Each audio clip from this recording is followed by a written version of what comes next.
Assalamualaikum warahmatullahi wabarakatuh.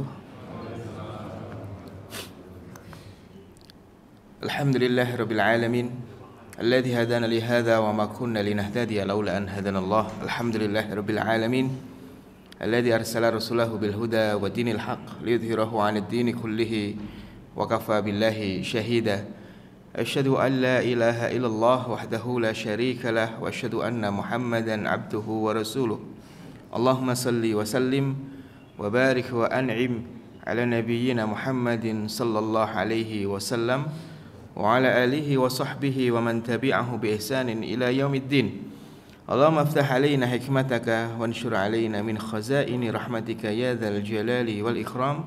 Allahumma inna nas'aluka fahman nabiyyin wa hifdzal mursalin wa ilhamal malaikatil muqarrabin. Subhanakallahumma rabbana la ilma lana illa ma 'allamtana innaka antal alimul hakim. Amin ya rabbal alamin. Amma ba'du. Bapak-bapak, saudara sekalian, jamaah salat subuh Masjid Al-Muhajirin yang dimuliakan Allah, alhamdulillah, puji syukur kita panjatkan kehadirat Allah. Pagi hari ini kita kembali disibukkan oleh Allah Subhanahu wa taala dengan tugas-tugas kehambaan kita. Tugas-tugas kita sebagai hamba Allah Subhanahu wa taala, dan tugas sebagai hamba itu ya menghambakan diri. Tugas sebagai abdun itu adalah ibadah. Dan itu semuanya adalah semulia-mulia tugas, semulia-mulia kesibukan, dan mudah-mudahan kita itu diberikan taufik oleh Allah untuk senantiasa menjalankan tugas kehambaan ini sampai kita bertemu dengan Allah Subhanahu wa taala. Amin ya rabbal alamin. Saudara sekalian yang dimuliakan Allah, hari ini kita akan melanjutkan kajian tentang Khulafaur Rasyidin, sebenarnya lebih tepatnya, karena kita membahas tentang fitnah-fitnah yang terjadi setelah Rasulullah Muhammad sallallahu alaihi wasallam meninggal dunia. Dan kemarin kita telah membahas fitnah yang terjadi ya di awal hari pertama meninggalnya Nabi Shallallahu Alaihi Wasallam, kemudian di zaman Abu Bakar As-Siddiq radhiyallahu anhu, dan terakhir kita kemarin sampai di zaman Umar ibn Khattab radhiyallahu anhu. Dan pertemuan terakhir kita membahas tentang pemilihan khalifah ketika Umar bin Khattab radhiyallahu anhu ditusuk ataupun ditikam saat beliau menjadi imam salat subuh ya oleh Abu Lu'lu'ah al-Majusi, dan Umar bersyukur dengan tikaman itu karena yang menikam dirinya bukan seorang muslim tapi orang dari kalangan Majusi, karena cukup besar hentakan sejarah yang dilakukan oleh Umar ibn Khattab radhiyallahu anhu ya terhadap peradaban Persia. Persia yang terkenal dengan kebesarannya dan bahkan menguasai sebagian separuh bumi bagian timur, sebagian dunia bagian timur, karena di barat itu ada peradaban Romawi. Dan kita mengetahui bahwa antara Persia sama Romawi sering terjadi perang, terkadang yang menang Persia, kadang yang menang Romawi. Dan Persia, kalau kita membaca secara letak geografis hari ini, adanya di Iran. Ya, beda dengan Babilonia. Kalau Babilonia itu adanya di Irak. Ya. Nah, peradaban Babilonia itu yang lebih tua dibanding peradaban Persia. Ya, maka dari itu kota Babilonia, karena di sana banyak sekali nabi-nabi diutus oleh Allah Subhanahu wa taala, mulai dari Nabi Adam, ya, Nabi Idris sampai Nabi Nuh. Terus itu banyak wilayahnya di Babilonia, ya. Maka kota tersebut disebut Bab ilah ya, yang kemudian dalam pelafatan dibaca dengan Babylon ya. Babylon itu sebenarnya pintunya Allah ya, pintu Allah. Lah ini Persia, Pak. Ya, ini Persia yang sudah lama menguasai separuh wilayah bumi, dan tiba-tiba harus ditutup ya peradaban tersebut di zaman Khalifah Umar ibn Khattab radhiyallahu anhu, ya, sehingga itu yang kemudian menyebabkan orang seperti Abu Lu'lu'ah al-Majusi yang dia juga utusan, ya, dia ini adalah budak yang diutus untuk menikam Umar bin Khattab radhiyallahu anhu. Umar bersyukur atas itu, dan ini bagian dari kebenaran nubuat Nabi Muhammad SAW, karena Rasulullah SAW pernah menyampaikan bahwa Umar syahid. Umar itu nanti ketika meninggal dunia akan mati dalam keadaan syahid. Dan kalau Rasulullah SAW menyebut kata syahid pada hari itu, ya maknanya adalah yang meninggal karena berperang, ya, meninggal karena terbunuh fi sabilillah, lah itu baru namanya syahid. Dan setelah tikaman itu Umar kan masih Allah kasih kesempatan, masih Allah kasih usia, ya. Dan di sisa usia itulah Umar kemudian menyelenggarakan pemilihan khalifah setelahnya. Yang kemarin sudah kita bahas, ada 6 sahabat, ya, ada Abdurrahman bin Auf, ada Ali bin Abi Thalib, kemudian ada Sa'ad bin Abi Waqqas, ada Utsman bin Affan, 6 orang, ya. Kemudian ada juga Talhah bin Ubaidillah, ya. Lalu Umar menambahkan 1 putranya yang memiliki hak memilih tapi tidak punya hak untuk dipilih. Dari pemilihan itu kemudian pertama kali menanggalkan hak untuk dipilihnya adalah Abdurrahman bin Auf, ya. Kemudian dirinya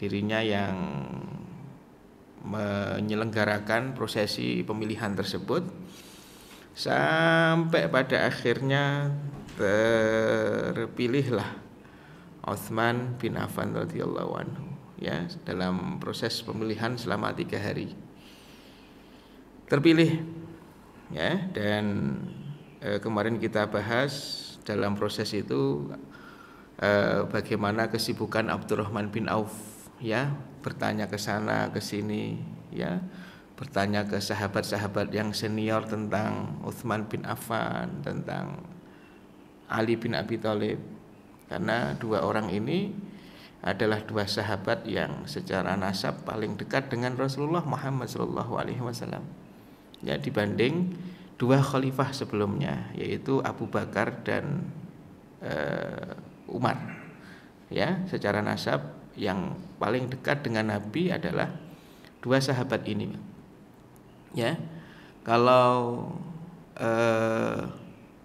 Kalau Utsman maka itu sangat dekat dengan Nabi karena dua-duanya keturunan dari Bani Abdul Manaf.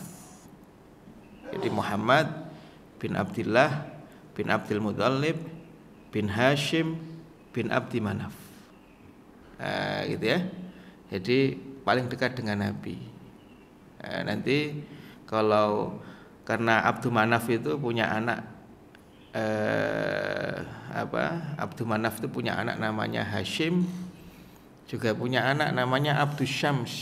Nah, Abdus Syams itu nanti yang darinya turun sampai ke Utsman bin Affan, kemudian ada Muawiyah bin Abi Sufyan, itu tuh, Pak.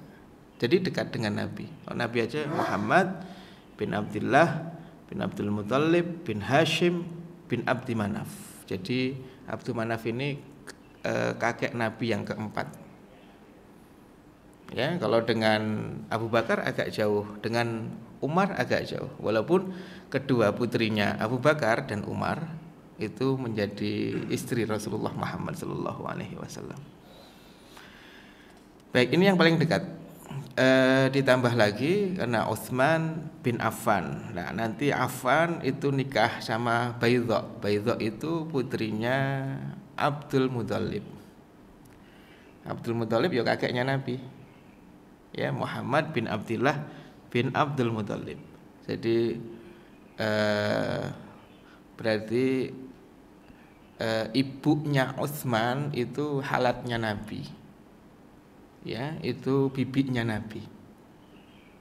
Ya, jadi ibunya Utsman itu bibinya Nabi langsung. Karena antara Baidha binti Abdul Muthalib dengan Abdullah bin Abdul Muthalib itu adalah kakak beradik. Jadi sangat dekat sekali. Adapun Ali bin Abi Thalib ya, bapaknya Ali bin Abi Thalib atau Abu Thalib itu adalah saudara kandung dari bapaknya Rasulullah Muhammad SAW. Jadi kalau dengan Utsman itu Nabi Muhammad sepupuan, tapi dari ibunya Utsman. Kalau dengan Ali itu sepupuan, tapi dari jalur ayahnya, kan gitu ya. Jadi sangat dekat. Dan nanti dua-duanya jadi menantunya Rasulullah. Kalau dua khalifah sebelumnya itu mertuanya Rasulullah, dua khalifah Rasyidin yang terakhir itu menantunya Rasulullah Muhammad SAW, dan dua-duanya sepupunya Rasulullah SAW. Jadi yang paling dekat secara nasab ya dan pertalian pernikahan dengan Rasulullah Muhammad SAW. Yang terpilih dua orang ini. Nanti dari dua orang ini ya, dua-duanya mulia ya, dua-duanya hebat luar biasa, terpilihlah nanti Utsman bin Affan radhiyallahu anhu. Baik, saudara sekalian yang dimuliakan Allah Subhanahu wa taala, kemudian di dalam kitab Al-Awasim ini Al-Qadhi Abu Bakar Ibnul Arabi setelah menjelaskan tentang Utsman ya bin Affan radhiyallahu anhu, maka beliau memulai pembahasan dengan tentang Utsman itu mengatakan begini. Tsumma ja'alaha Umar syura, kemudian Umar menjadikan kekhilafahan setelahnya sebagai syura. Ya, dengan cara syura. Syura itu permusyawaratan. Karena dari Abu Bakar ke dirinya itu enggak pakai syura, tapi langsung pakai ditunjuk. Gitu ya. Langsung ditunjuk. Pokoknya khalifah yang menggantikan aku itu adalah Umar. Nah, itu dari transisi dari Abu Bakar ke Umar, langsung ditunjuk. Adapun Umar ke Utsman itu jalur pemilihannya lewat syura. Fa akhraja Abdurrahman bin Auf, ini sudah kita bahas. Abdurrahman bin Auf mengeluarkan dirinya dari hak untuk dipilih, sampai pada akhirnya terpilihlah Utsman bin Affan radhiyallahu anhu. Fakana inda dzanni bihi, maka Utsman itu nanti sebagaimana prasangka semua sahabat bahwa Utsman nanti akan terpilih dan Utsman akan menjalankan kekhilafahan dengan sebaik-baiknya. Ma khalafa lahu ahdan, Utsman tidak pernah mengingkari janji kepemimpinannya. Ya, walana kasa aqdan, dan tidak pernah mengingkari akad yang dibuat. Walaktahama makruhan wala khalafa sunnatan, dan tidak pernah melakukan perkara-perkara yang tidak disukai oleh agama, dan juga tidak pernah menyelisihi sunnah. Enggak pernah menyelisihi sunnah Rasulullah Muhammad SAW. Baik, dan itu Utsman bin Affan radhiyallahu anhu.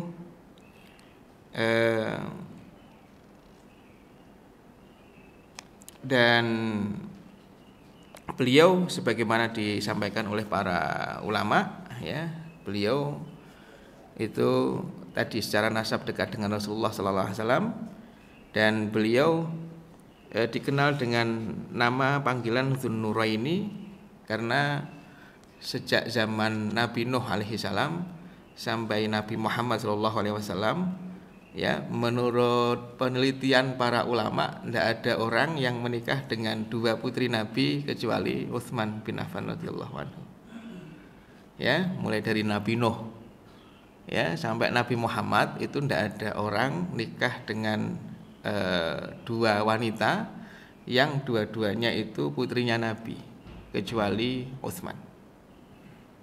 Ya, sehingga Utsman dikenal dengan Dzunnurain. Nikah dengan Ruqayyah, dan Ruqayyah itu baru saja diputus pertunangannya oleh Abu Lahab.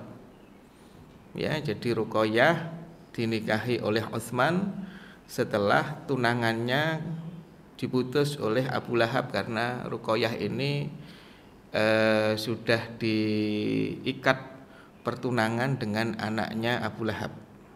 Ya, namanya adalah Utbah bin Abi Lahab. Nah, nanti yang Ruqayyah setelah Ruqayyah meninggal dunia setelah perang Badar, Ruqayyah meninggal dunia, baru kemudian Nabi menikahkan Utsman dengan adiknya Ruqayyah, namanya Ummu Kulsum. Lah Ummu Kulsum itu juga sama, ya, itu juga dilepas tali pertunangannya oleh Abu Lahab dengan anaknya yang bernama Utaibah. Jadi Abu Lahab punya dua anak laki-laki, Rasulullah punya dua anak perempuan. Ya, sebelum ada konflik di Bukit Sofa itu, sampai turunnya surat Al-Masad, tabat yada abi lahabi watab itu. Sebelum turun surat itu, maka antara Ruqayyah dan juga Ummu Kulsum itu sudah ada pertunangan dengan dua anaknya Abu Lahab. Ya. Jadi memang sangat dekat sekali. Abu Lahab itu keponakannya Nabi, kan itu. Berarti kan Ruqayyah sama Ummu Kulsum ya secara nasab kan cucunya Abu Lahab itu. Ya, cucunya Abu Lahab, karena hubungannya seperti itu. Baru kemudian nikah sama dua putranya Abu Lahab atau bertunangan. Tapi karena konflik di Bukit Sofa saat Nabi mendakwahkan Islam secara terang-terangan, dibantah langsung oleh Abu Lahab, kemudian dibantah langsung oleh Allah pernyataan Abu Lahab itu, ya, dengan kalimat celaka kedua tangan Abu Lahab dan seterusnya itu. Akhirnya Abu Lahab meminta kepada dua anaknya untuk menceraikan atau untuk memutus tali pertunangan dengan dua putrinya Nabi. Dan itu ya. Tadi putus, maka ya tadi man taraka syai'an lillah awadahullahu khairan minhu. Orang yang meninggalkan sesuatu karena Allah, Allah ganti dengan yang lebih baik. Dan ternyata gantinya siapa? Gantinya Utbah bin Abi Lahab dan Utaibah bin Abi Lahab itu adalah Utsman. Nanti Ruqayyah dinikahi Utsman, Ummu Kulsum juga dinikahi Utsman setelah Ruqayyah meninggal dunia. Baik, itu terkait dengan pernikahan Utsman, dan dipuji-puji oleh Nabi Utsman itu sebagai orang yang hijrah bersama dengan keluarganya setelah Nabi Ibrahim alaihissalam. Gitu ya. Jadi disebutkan dalam riwayat bahwa Nabi Ibrahim sama istrinya yang bernama Sarah itu hijrah dari Babilonia menuju ke Huron, ke Palestina, ya, Hebron itu, kemudian ke Mesir, balik lagi ke Palestina, itu ngajak istri, ya, ngajak istrinya. Dan setelah itu orang yang hijrah bersama dengan istrinya, hijrah itu pindah dari satu tempat ke tempat yang lain untuk memperjuangkan agama Allah, itu adalah Utsman bin Affan dengan putrinya Nabi. Hijrah kemana? Ke Habasyah. Ya, hijrah ke Habasyah yang pertama itu Utsman sama Ruqayyah ikut. Karena ke Habasyah itu hijrahnya 2 kali. Ya, tahun ke-4 sama tahun ke-6. Nanti yang kedua tahun ke-6 kenabian atau 6 tahun setelah Nabi dakwah, hijrah ke Habasyah yang kedua, barulah itu nanti yang dipimpin oleh Ja'far bin Abi Thalib. Jadi hijrah yang pertama dipimpin oleh Utsman, hijrah yang kedua dipimpin oleh Ja'far bin Abi Thalib. Nah, setelah hijrah yang kedua itulah baru Umar masuk Islam. Gitu ya. Jadi Utsman ikut hijrah ke Habasyah yang pertama. Enggak lama sih. Ya, enggak ada setahun kemudian balik ke kota Mekah.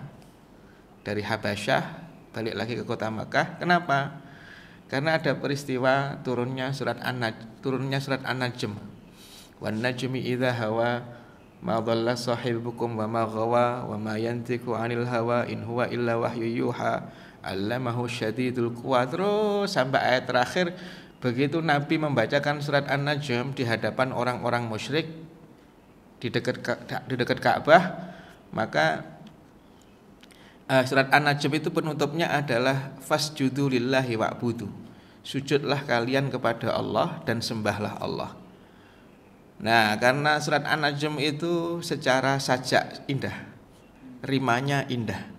Orang-orang musyrik dengerin Nabi baca An-Najm karena mereka senang dengan bahasa, akhirnya mereka terpana, terpukau. Begitu terpukau, ya fokus pada keindahan bahasa. Lah penutupnya, sujudlah kalian kepada Allah dan sembahlah Ia. Nah, kok tiba-tiba semua orang-orang musyrik itu sujud, Pak. Begitu sujud semuanya, yang nggak bisa sujud itu nyari tanah untuk ditempelkan ke keningnya. Ya, dan di antara yang nggak bisa sujud itu adalah Abu Lahab, karena badannya gede. Ya, karena susah untuk sujud, akhirnya dia ngambil tanah, kemudian dia tempelkan ke keningnya begini. Kan akhirnya orang tersiarlah kabar bahwa Mekah sudah masuk Islam. Ya, dan kabar itu nyampe ke Habasyah. Akhirnya yang hijrah ke Habasyah pertama kali di dalamnya ada Utsman bin Affan, ada Ruqayyah putrinya Nabi, itu kemudian kembali ke kota Mekah. Baik, dan Rasulullah SAW bersaksi bahwa Utsman itu adalah ahli surga. Ya, bahwa Utsman itu adalah ahli surga. Dan 2 kali Nabi itu mengatakan ishtara Utsman al-jannah. Utsman membeli surga. Jadi Nabi menyampaikan itu 2 kali. Kapan? Pertama kali tahun pertama Hijriyah, Pak. Jadi hijrah dari Mekah ke Madinah. Semua orang yang hijrah dari Mekah ke Madinah, ya, yang pada waktu itu hijrah itu bukan hanya pindah orang dari Mekah ke Madinah, Pak, tapi juga hijrah membawa permasalahan ekonomi yang ada di kota Mekah dibawa ke kota Madinah. Jadi jangan dibayangkan Madinah sudah settle untuk dibangun sebagai ibu kota Islam hari itu. Jangan dibayangkan itu. Madinah itu punya konflik sendiri, Pak. Ya, konflik apa? Konflik orang-orang Yahudi yang memang sudah menguasai Madinah. Karena Yahudi sudah ada di kota Madinah sebelum orang-orang Ansor. Ya, orang-orang Ansor itu kan datangnya dari Yaman ke arah utara, kemudian mereka orang Aus sama orang Khazraj itu tinggal di kota Madinah. Begitu nyampe Madinah, ternyata di situ sudah ada orang-orang Yahudi. Itu ya, sudah ada orang Yahudi. Makanya orang Yahudi memonopoli sistem sosial ekonomi yang ada di kota Madinah. Itu ya. Dan di antara yang dilakukan oleh Yahudi adalah mempermudah orang-orang Aus, orang-orang Khazraj yang pada waktu Nabi hijrah namanya jadi Ansor, mempermudah mereka untuk memiliki perhiasan dan juga persenjataan, karena yang punya pabrik perhiasan Yahudi, yang punya pabrik senjata juga Yahudi. Orang-orang Aus sama orang-orang Khazraj dipermudah untuk membeli perhiasan walaupun mereka tidak punya uang. Caranya dengan apa, Pak? Mereka mempermudah untuk memiliki barang dengan mencicil, tapi ribanya ditinggikan. Jadi kalau ada yang membeli emas, membeli senjata, itu orang Yahudi senang apalagi kalau belinya itu dengan mencicil, karena dengan begitu dia akan melipat gandakan riba. Dengan begitu maka orang-orang Aus, orang-orang Khazraj lemah ekonominya. Jadi Nabi hijrah ke Madinah itu sebenarnya ya bukan hanya pindah dari orang Muhajirin, pindah dari Mekah ke Madinah, tapi masalah ekonomi yang ada di Mekah ketemu dengan masalah ekonomi yang ada di Madinah. Ya, sudah ketemu masalah ekonomi di kota Madinah, ditambah lagi pusat-pusat air yang ada di kota Madinah itu dikuasai oleh orang-orang Yahudi. Gitu, jadi kebayang kalau membangun negara kemudian nggak punya air karena sumber-sumber airnya milik orang Yahudi. Nah, saat itulah Nabi mengatakan siapa orang yang membeli sumur ya di kota Madinah ini kemudian diwakafkan kepada muslimin, maka dia akan dapat surga. Lah kebayang sahabat-sahabat itu hijrah dari Mekah ke Madinah cuma bawa uang seperlunya. Kenapa? Karena semua kekayaannya diminta oleh orang-orang Mekah untuk ditinggal di kota Mekah.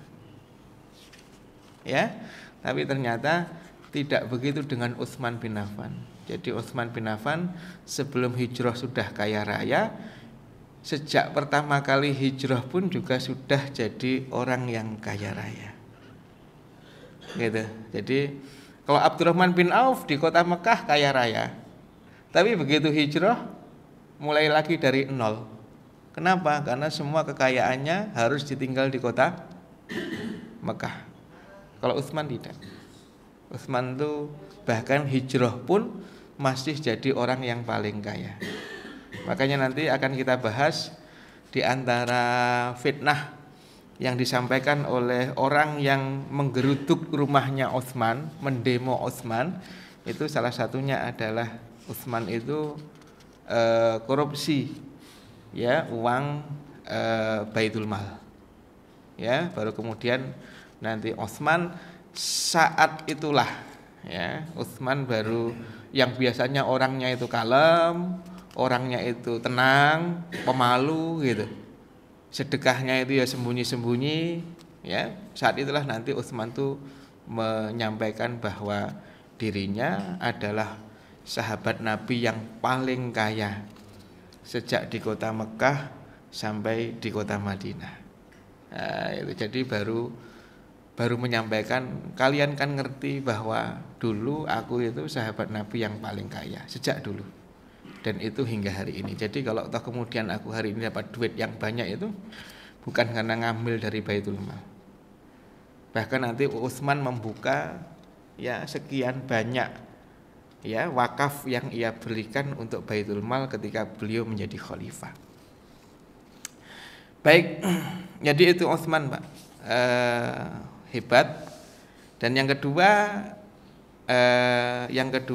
nanti Utsman itu disebut Nabi membeli surga itu ketika Utsman memberangkatkan pasukan di masa paceklik. Ya. Kalau yang pertama itu tahun 1 Hijriah beli sumur ya, yang kisahnya masyhur, sumurnya punya orang Yahudi, nama Yahudi itu Rumat. Ya, dan sumur itu sampai hari ini ya masih digunakan untuk mengairi perkebunan.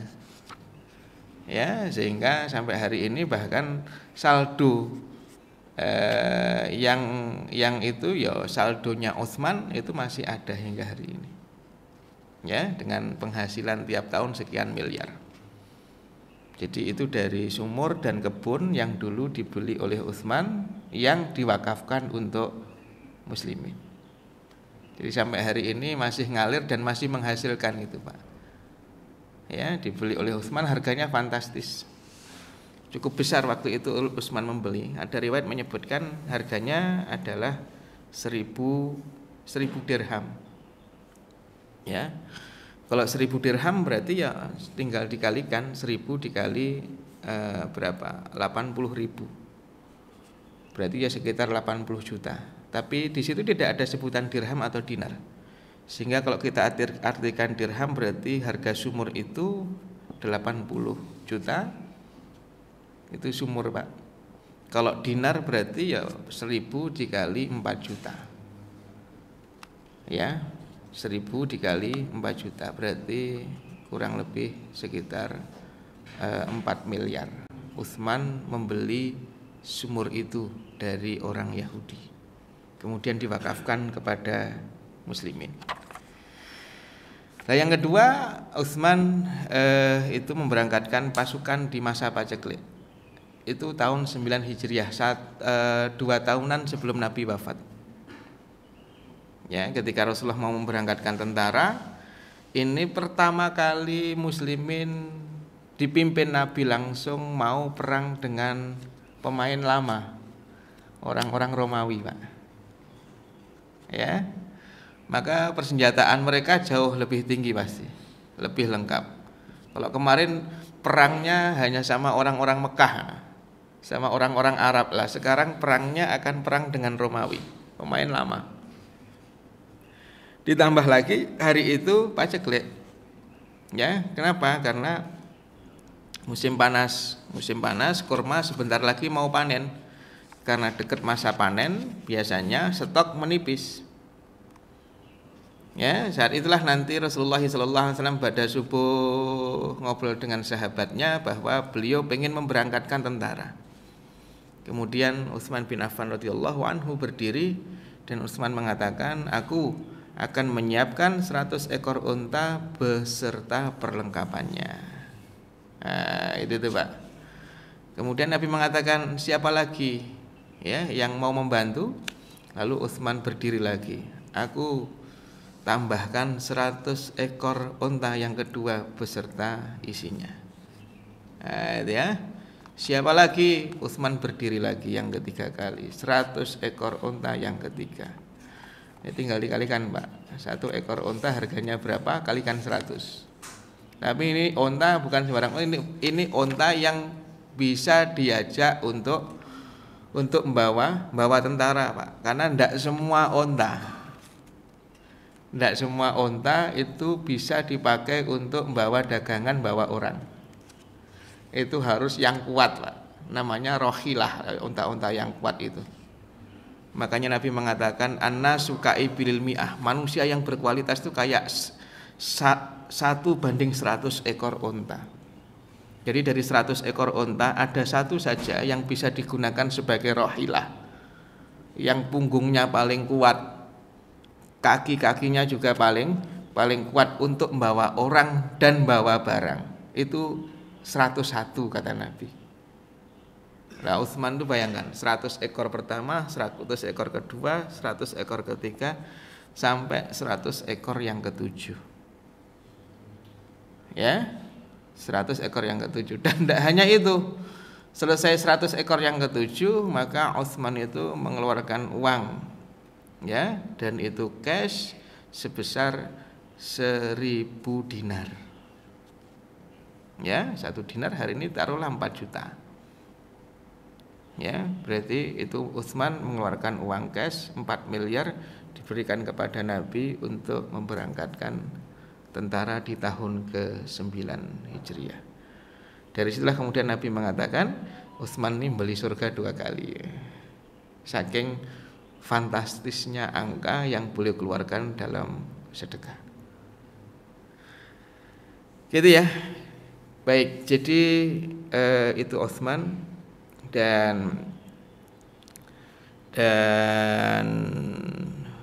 Rasulullah Shallallahu Alaihi Wasallam pernah ada di atas Gunung Uhud bersama Abu Bakar, Umar, Utsman radhiyallahu anhum ajmain.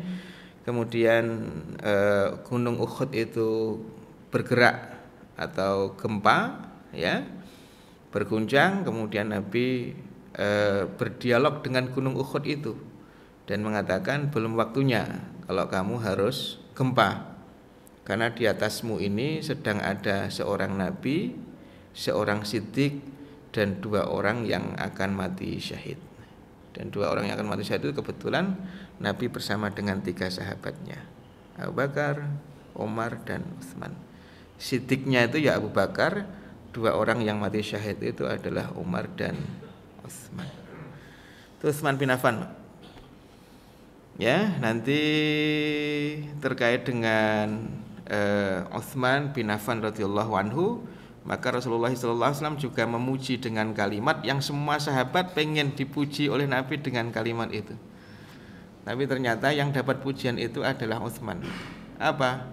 Suatu ketika Rasulullah SAW itu punya kebiasaan kalau ba'da zuhur, Nabi itu masuk ke kebun milik Abu Thalhah yang diwakafkan.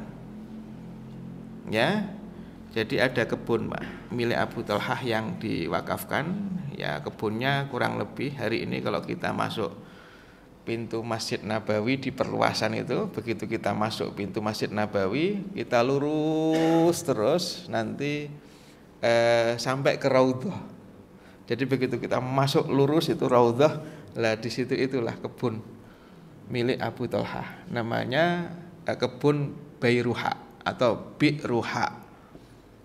Ya, di dalamnya ada 3 sumur yang seger airnya. Nah, itu. Nah, itu punya Abu Thalhah. Abu Thalhah itu suaminya Ummu Sulaim. Ummu Sulaim itu saudaranya Nabi.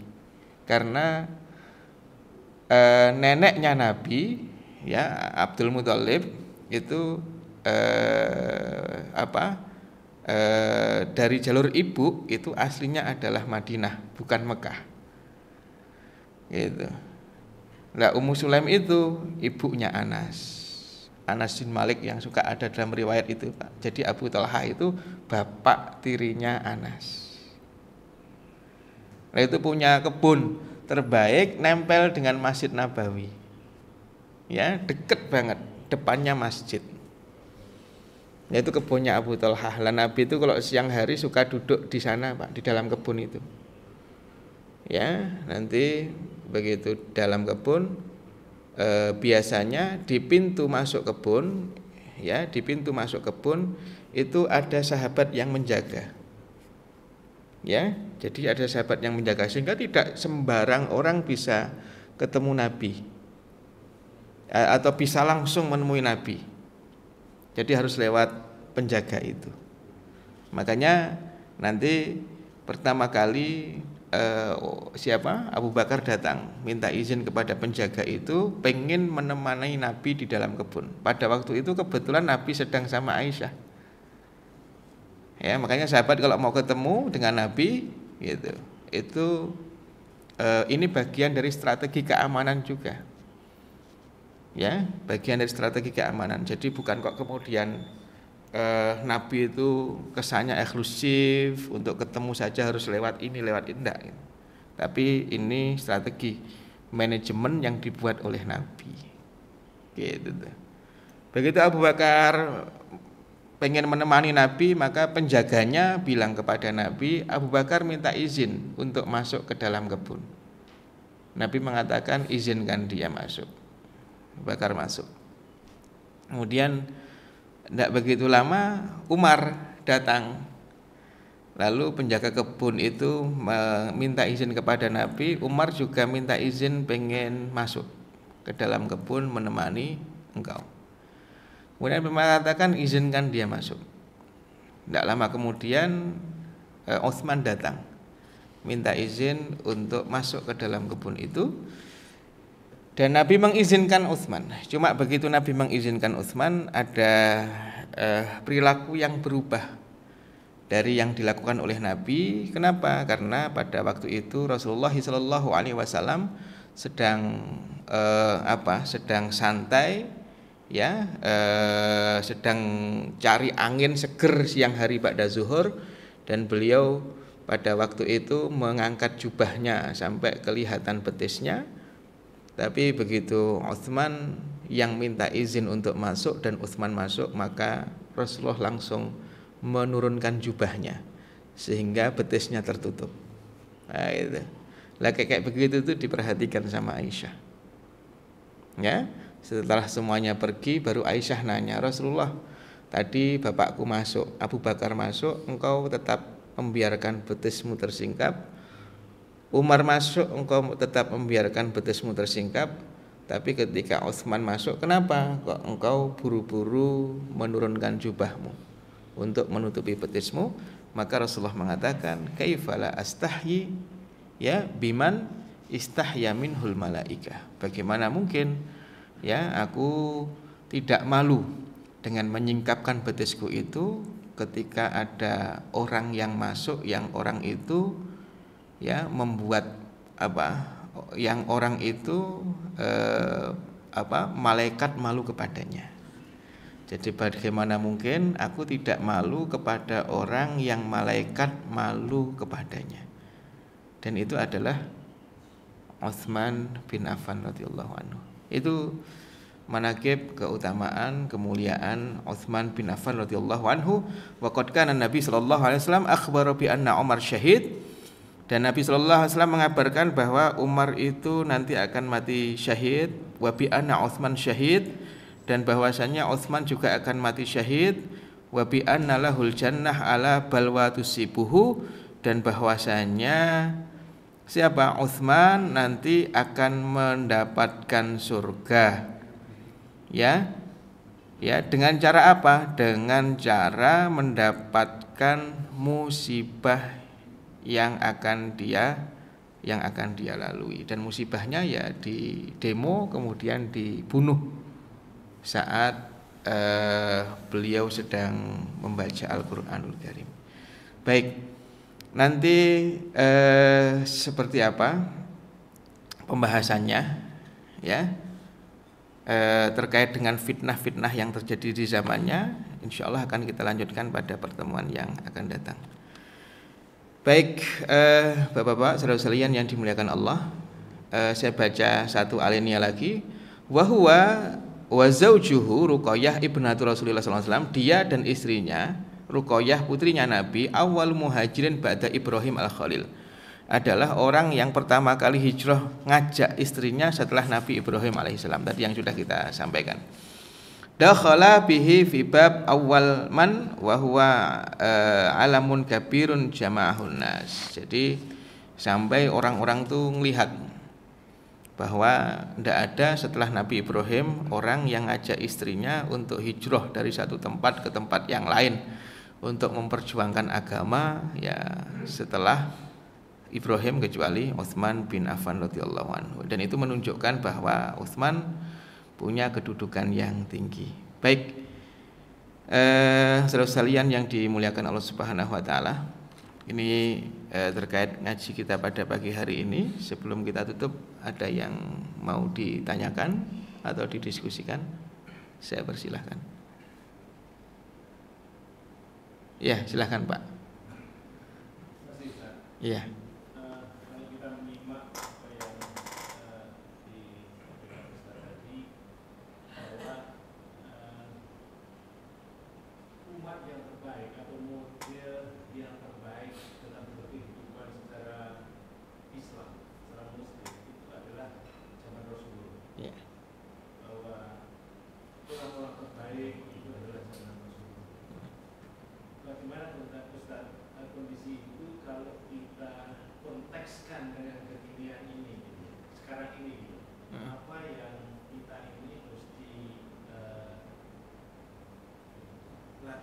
Iya. Apakah kalau Rasulullah menyampaikan bahwa yang terbaik itu segala sesuatu yang terbaik, ya sistemnya, ya ini yang terbaik dan sebagainya. Nah itu ya apa yang mesti kita lihat. Jadi riwayat-riwayat itu sebetulnya terekam terciptakan adalah dalam rangka untuk umat Islam itu mencontoh itu. Yeah. Riwayat itu kan akan berulang. Betul. Nah, itu yang menjelaskan. Ya. Yang kedua, tadi saya tertarik bahwa zaman Rasulullah itu ada pertunangan ya. Apakah pertunangan itu yang zaman Rasulullah juga seperti pertunangan? Iya. Iya. Baik. Terima kasih Pak. Saya tak jawab tunangannya dulu daripada lupa ya. Jadi sudah ada Pak. Ya sudah ada pertunangan sebelum pernikahan, dan itu terkadang bahkan ketika si calon perempuan itu usianya baru 5 tahun, baru 4 tahun, baru 3 tahun, itu kadang sama bapaknya sudah ditunangkan. Gitu ya, makanya nanti di dalam fikih pernikahan, Pak, dalam fikih Islam itu nanti ada pembahasan gimana kalau ada anak yang dinikahkan oleh orang tuanya sebelum balik. Ya, laki-laki sama perempuan nikah belum balik gitu, Pak. Kan gitu ya. Ketika dewasa, maka bagaimana hukum pernikahannya? Apa boleh gitu ya? Apa boleh membatalkan pernikahan itu setelah dia dewasa, setelah dia balik dan seterusnya. Jadi pada hari itu biasa ada pertunangan juga sebelum pernikahan. Kayak ini nih, saya pernah cerita juga mungkin di tempat lain. Rasulullah Muhammad SAW tahun ke-10 kenabian, 3 sebelum Hijriah, itu ketika Khadijah radhiyallahu anha meninggal dunia, maka datang seorang wanita namanya Khawlah. Khawlah itu yang kemudian menyampaikan kepada Nabi, wahai Rasulullah, ya, ada 2 wanita nih. Yang satu janda, yang satu gadis. Ya. Mana yang ingin engkau nikahi? Itu. Maka kemudian Rasulullah SAW mengatakan, yang janda siapa? Yang gadis siapa? Nah, yang janda itu adalah Saudah binti Zam'ah. Ya, Saudah, istrinya Nabi yang humoris. Humorisnya itu sampai pada level apa ya, Pak? Senang lucu, Pak. Lah pada waktu itu Rasulullah kan sedang sedih karena ditinggal wafat Khadijah, itu kan disebut tahun kesedihan, Pak. Akhirnya Nabi nikahi Saudah dulu. Ya, karena sesuai dengan kebutuhan psikis Rasulullah SAW pada waktu itu. Makanya saya kalau di kuliah-kuliah pranikah sering ngasih masukan kepada para peserta, kalau nyari pasangan tuh yang sesuai dengan kebutuhan. Nanti akan cocok. Jangan hanya sekedar, apalagi terjebak dalam cinta sebelum nikah. Wah, ini udah susah untuk nyari yang kita butuhkan, Pak. Jadi kalau nyari sesuai dengan kebutuhan, kan gitu. Karena wanita yang cantik setelah nikah, ya, orang tuh setelah baca qabil tu nikahaha, setelah akad nikah itu, Pak, cantiknya wanita itu turun dari wajahnya ke khidmatnya kepada suaminya. Itulah. Ya, sebelum qabil tu nikahaha, ya cantik itu wajah. Tapi setelah qabil tu nikahaha, cantik itu pindah tiba-tiba, Pak. Ya, makanya orang yang parasnya biasa tapi dia khidmatnya luar biasa kepada pasangannya, itu akan dahsyat kesan wanita itu di dalam hati pasangannya. Baik, jadi itu Saudah. Setelah itu, terus yang perawan siapa? Yang perawan Aisyah. Ya sudah, kamu urus aja. Itulah. Untuk Aisyah memang agak sedikit lama, beda dengan Saudah. Ya, kalau Saudah karena posisinya sudah janda, begitu ditanya ternyata memang tidak sedang ada ikatan pertunangan dengan siapapun, akhirnya langsung nikah. Gitu. Adapun Aisyah harus nunggu dulu. Kenapa? Karena begitu Khawlah datang ke rumah Abu Bakar, memuji-muji Abu Bakar, kemudian Khawlah mengatakan, mimpi apa keluargamu? Emang ada apa? Kok Nabi mengutusku untuk melamar putrimu? Gitu tuh. Siapa? Aisyah. Yang hari itu usianya baru 6 tahun. Gitu. Kemudian istrinya Abu Bakar mengatakan, nah, sebentar, nunggu dulu bapaknya, nunggu dulu suamiku, karena Abu Bakar lagi di luar. Begitu Abu Bakar datang, Khawlah langsung membawa berita gembira, mimpi apa keluargamu semalam? Nabi mengutusku untuk melamar putrimu. Tanpa jawab iya atau tidak, Abu Bakar langsung keluar rumah. Ternyata kemana? Ternyata Abu Bakar tuh ke rumah temannya, yang temannya itu punya anak laki-laki dan sudah meminang Aisyah pada waktu itu. Makanya kalau kemudian hari ini ada orang-orang orientalis ngeritik Nabi, wala'iyadzubillah, na'udzubillah dengan kalimat itu, ya, sering disebut kritik poin tentang pedofil itu, Pak, pedofilia itu, kan begitu ya. Maka yang begini biasanya tidak membaca sirah nabawiyah dengan sudut pandang sosiologi pada waktu itu. Karena secara sosial pada waktu itu, Pak, pada waktu itu, kalau hari ini mungkin agak aneh, tapi pada waktu itu Nabi nikah sama Aisyah, itu Aisyah sudah dalam ikatan pertunangan, gitu loh, Pak. Jadi hari itu memang sudah ada yang demikian. Jadi sudah diikat dengan pertunangan, nikahnya masih nanti. Dan biasanya nikah, walaupun sudah nikah tapi belum walimah, itu biasanya belum satu rumah. Kayak Fatimah sama Ali radhiyallahu anhuma, kan gitu. Begitu sudah akad, tapi karena belum walimah maka belum satu rumah. Gitu. Baik, adapun pertanyaan yang pertama tentang sebaik-baik generasi, ya, Rasulullah mengatakan khairul quruni qarni, sebaik-baik generasi ya generasiku. Kemudian Imam Malik bin Anas, gurunya Imam Syafi'i, mengatakan lan tasluha hadhil ummatu illa bima saluhat bihi awwaluha. Umat hari ini enggak akan bisa baik kecuali diperbaiki dengan cara Nabi memperbaiki generasi pertama umat ini. Gitu ya. Jadi kalau umat itu, Imam Malik itu ulama abad kedua Hijriah.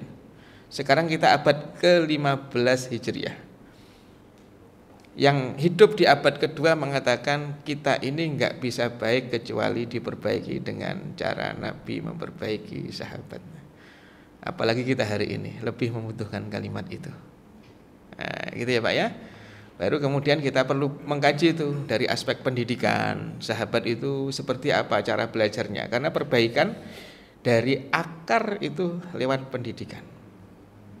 Ya, perbaikan bisa lewat apa saja, Pak. Ya, perbaikan masyarakat itu bisa lewat revolusi juga bisa. Lewat kudeta juga bisa. Lewat apapun bisa perbaikan itu. Tapi itu semuanya perbaikan, istilah kata seperti merapikan rumput menggunakan alat potong rumput. Ya, begitu rapi sudah satu pandangan semuanya, tapi nanti juga akan tumbuh lagi. Nah, perubahan yang benar-benar akan mengakar itu kalau perbaikan lewat jalur pendidikan. Nah, gitu ya. Lah, terus gimana sih cara belajarnya sahabat dulu? Ada kurikulumnya, kan begitu ya? Ada kurikulumnya. Jundub bin Abdillah mengatakan, kunna ma'an nabi wa nahnu fityanun hazawirah. Kami pernah duduk dengan Nabi dan ketika itu kami masih belia. Fata'allamnal iman qabla an nata'allamal Qur'an. Kami belajar iman kepada Nabi sebelum kami belajar Quran. Falamma ta'allamnal Qur'an, begitu kami belajar Quran, izdatna bihi imanan, maka iman kami bertambah. Jadi begitu imannya dikuatkan setelah belajar iman, belajar Quran, Pak. Begitu belajar Quran di situ diperintah oleh Allah karena imannya kepada Allah sudah kuat. Akhirnya dia cepat merespon perintah-perintah dan larangan-larangan itu. Gitu tuh, Pak. Jadi rahasianya ada di situ. Sehingga nanti iman ini akan membentuk mentalitas, dan yang membedakan generasi setelah sahabat dengan generasi sahabat, generasi hari ini dengan generasi sahabat adalah mentalitas, cara berinteraksi dengan perintah dan larangan Allah. Itu yang paling mendasar itu, Pak. Gimana sahabat itu? Ya, sahabat itu memposisikan diri dengan perintah dan larangan Allah itu seperti seorang pasien yang sakit dengan dokternya. Kalau dokter mengatakan ini harus dibedah ini, ya gitu, maka pasti pasien itu akan, ya tidak apa-apa. Padahal dilukai itu, Pak. Padahal disobek itu perutnya, kalau yang dioperasi adalah perut. Gitu loh. Pokoknya apa kata dokter nurut. Orang sakit kan begitu tuh, Pak. Nah, sahabat dengan wahyu itu kurang lebih kayak pasien dengan apa yang disampaikan oleh dokternya. Sahabat dengan Allah itu seperti seorang yang sakit pasrah. Ya, kalau dokter nyuruh A, ya A, nyuruh B, ya B. Atau para ulama mengatakan sahabat dengan perintah Allah itu persis seperti tentara di medan perang dengan komando dari pimpinannya. Suruh maju-maju, suruh mundur-mundur. Gitu. Kenapa? Karena memasrahkan keselamatan hidupnya dan juga kebaikannya pada perintah komando dari pimpinannya tersebut. Gitu. Jadi makanya mereka cepat. Lah kenapa kok seperti itu?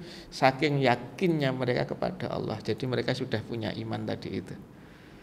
Begitu belajar imannya kuat, diperintah oleh Allah, dilarang oleh Allah. Walaupun itu hal yang paling berat dalam hidup mereka. Apa contohnya? Minum khamr.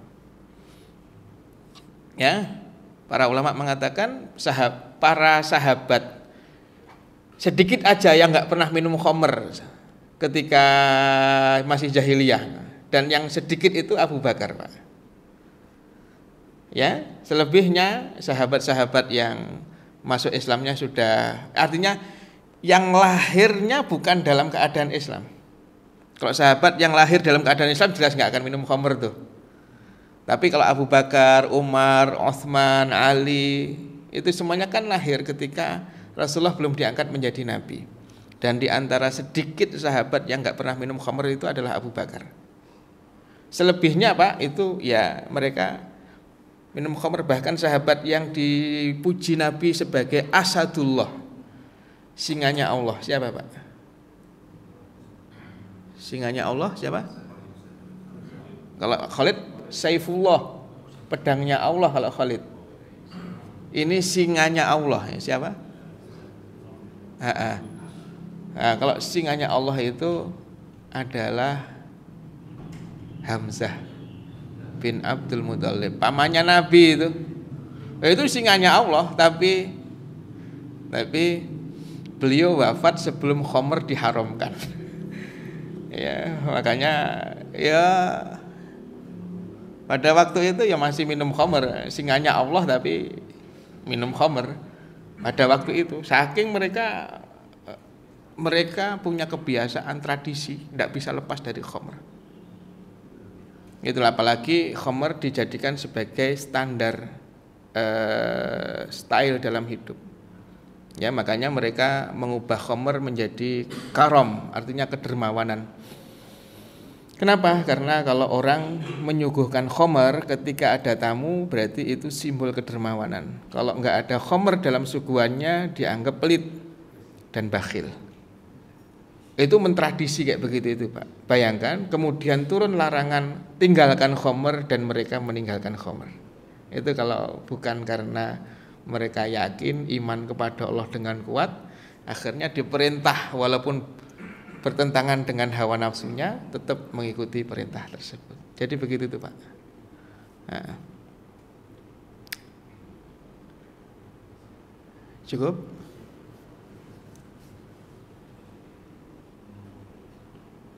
Baik. Kalau cukup, kita cukupkan. Kita lanjutkan pada pertemuan yang akan datang.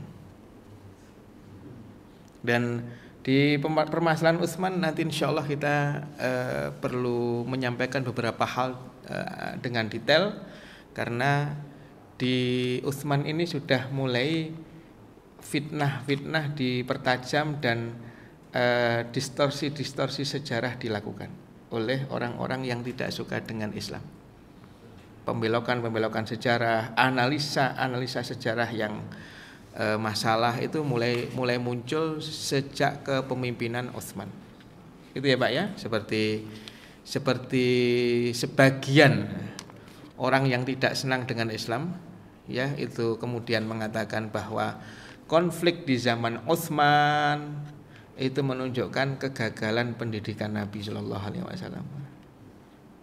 Nabi gagal didik sahabat, itu ya. Jadi itu banyak sekali persimpangan. Nanti Khawarij, paham Khawarij juga muncul di zaman ini. Kemudian benihnya ada di zaman ini. Kemudian paham Syiah pun juga sama, ya, benihnya sudah mulai muncul di zaman ini. Kan itu. Kemudian juga paham-paham yang lainnya. Jadi ini perlu dibahas di beberapa hal, perlu kita detailkan. Apalagi di poin-poin yang di situ Utsman bin Affan radhiyallahu anhu dituduh, ya, dan bahkan Pak, usaha orang-orang orientalis yang punya konsentrasi dalam Quranic studies, kajian-kajian Quran, itu pengen membongkar bahwa Quran ini buatan Nabi, dan salah satu datanya adalah apa? Adalah penyusunan Quran atau penulisan Quran di zaman Utsman bin Affan radhiyallahu anhu. Kan itu ya. Nanti data itu dianalisa oleh peneliti Quran barat, baru kemudian mereka pengen bongkar bahwa Quran ini bukan wahyu tapi tulisan Nabi Muhammad. Nah, salah satu datanya adalah apa yang terjadi pada zaman Utsman, apalagi pada waktu Utsman mengkodifikasikan Quran itu, nanti ada sahabat Nabi senior yang masuk Islamnya sejak Mekah, dakwah di kota Mekah, namanya Ibnu Mas'ud, tidak masuk dalam tim penulisan wahyu di zaman Utsman. Makanya nanti ada surat menyurat antara Ibnu Mas'ud dengan Utsman, protesnya Ibnu Mas'ud lah, itulah nanti yang salah satu data digunakan oleh orang orientalis bahwa Quran yang sekarang ini enggak valid. Gitu loh, apalagi Qurannya Ibnu Mas'ud, mushafnya itu enggak ada surat Al-Falaq, juga enggak ada surat An-Nas. Jadi dua surat terakhir di mushaf itu enggak ada.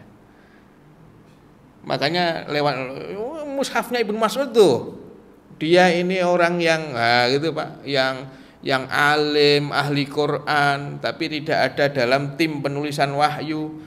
Dan mushafnya Ibnu Mas'ud itu enggak ada Qul a'udzu birabbil falaq sama Qul a'udzu birabbin nas. Wah, itu makin menguatkan bahwa ini Quran enggak asli ini. Ya, enggak asli. Jadi banyak nanti poin-poin yang terjadi di zaman Utsman yang itu dijadikan sebagai data-data untuk menguatkan fitnah-fitnah mereka terhadap Islam dan muslimin. Itu yang nanti insyaallah akan kita bahas, ya.